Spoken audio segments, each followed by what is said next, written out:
Интересно, кога ќе извемам нешто во главниот говор, колегите од ДЗС ме потсеќаат да нафрлам. И токму е така. Никогаш не слушнавме ништо, ниту за професионалноста, ниту за интегритетот, ниту за сериозниот пристап на колегата Фадил Зентели во ова собрание.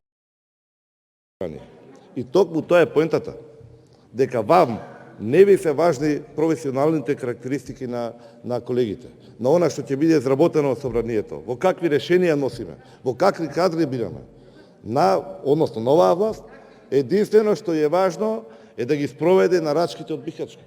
Тоа е едното. Второто, драго ми е што цитирате моменти од претходната генерација на ВМРО ДПМН.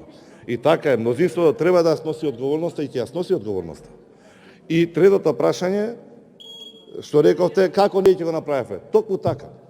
Може би немаше да промениме ништо. Бидејќи здрава, квалитетна дискусија може само да донеси позитивен развој за Република Македонија. Благодарам.